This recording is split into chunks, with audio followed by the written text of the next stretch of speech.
So hi everyone. Today I'm going to talk about how you can actually update Sales Cloud from the Marketing Cloud. So suppose you have Marketing Cloud Connect enabled and you have records in Marketing Cloud. You just wanted to update those records inside the Sales Cloud. I'll just take an example and try to explain you how you can do it. There are multiple ways to perform this particular task, but I feel one of the simplest ways is using Journey Builder. So I'm going to use that technique today, and I'm gonna tell you how you can actually perform this. So for this particular example, I've taken one field called. Let me just move myself aside. So for this particular example, I've taken one field called last email sent, and this field actually reflect the date of each the date where when the last email was sent to this particular contact, right? So suppose for this contact, the last email sent date was yesterday. So like the last email this contact received was yesterday. So you can actually get these record inside a data extension. You have prepared a data extension and you got all those record in a data extension.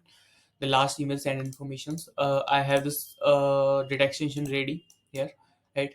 And for this particular case, how I get these information, I have this SQL query. I can share you on the description so you can use it, right? So I get all these records. I specifically mentioned in the query that it should be a contact from the Sales Cloud. So I've used subscriber key like 003 and some values. So I got all these record, and now I just wanted to update these this information to the Sales Cloud. So I'll use Journey Builder for that. I'll open Journey Builder. Has selected the data extension as the entry source, and I've selected that particular data extension, right? I If you have Marketing Cloud Connect enabled, Salesforce integration is already done. You will get all these activities in your Journey Builder, right? So there is one of the activity that's called contact, so using which you can actually update the contact object for each record. So I'll click and configure this particular activity. It takes some time. Okay, so now you got three options. Either you wanted to create a new record, or you just wanted to like update unknown record or something, or there are third option that is actually find and update the record, and that is what I'm gonna use in this particular example. So find each record and then update it. That's like this. Now how it will find the record? So for that I wanted to use contact ID from the Sales Cloud. So it should look up for contact ID, and the contact ID should be in my journey data as subscriber key. So it will match the subscriber key with the contact ID, right?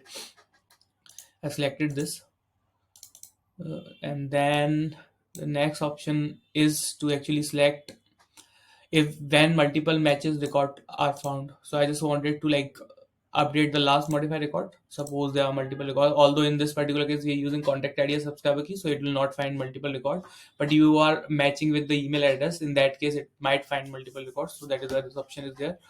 But in this case it will not be there, but still I'm just using update last modified record.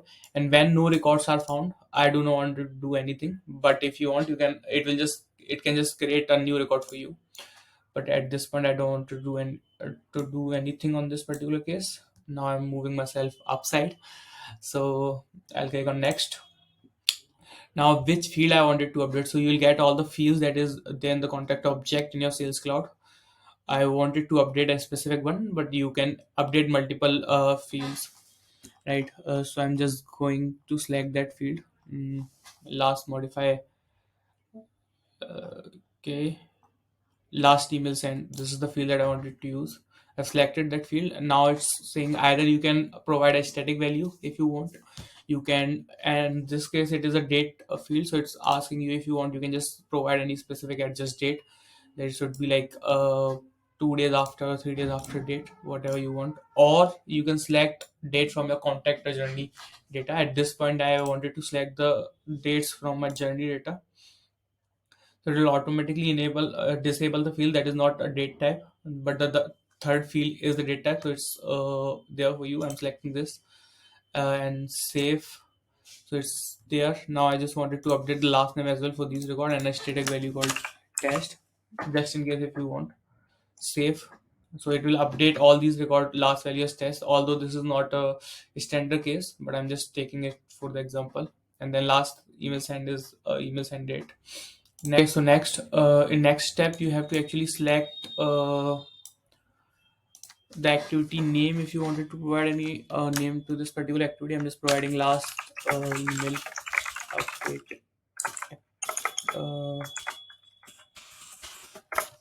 okay, so it's just showing you that these two fields is going to be updated. For this one, it will just override the marketing cloud last email field, and for last name, it just update the static value called test. uh, Done, and this activity is saved, like setup. I'll just save this journey. I need to select the schedule one. I'm just selecting run once at this point, and I'll activate the journey. Okay, I have to select entry mode. I'll select re-entry anytime, and then I'll just make this 1 minute instead of 1 day. So the record will exit from the journey as soon as they entered and perform this particular task. I'll activate it.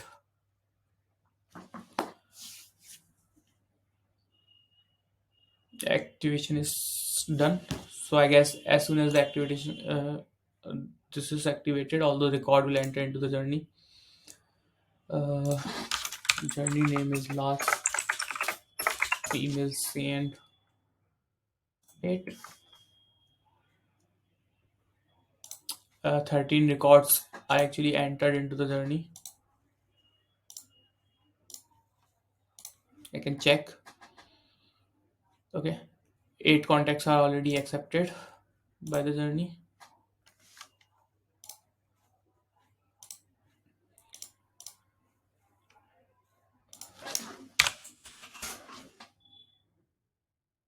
13 records are entered. It will just take some time to reflect those records.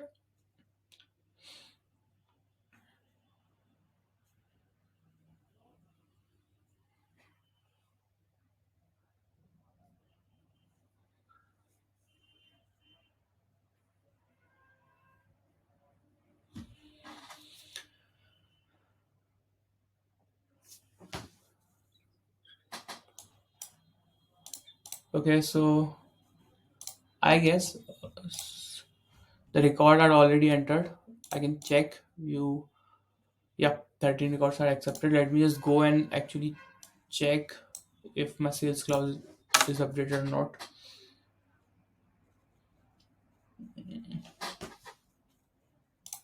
Details. Okay, the last name is updated already. And yeah, last email sent that I got the last email sent that as well, 2223. Let me just revalidate with my data extension. Yep, 2nd of February 2023. So yeah, that's how you can update Sales Cloud from Marketing Cloud. If you have any questions, you can just let me know in the comment section. I'll share this particular query with you as well on the description, so you can use it to fetch all the records, last email sent information. Yeah, I guess that's it. Thanks for the time.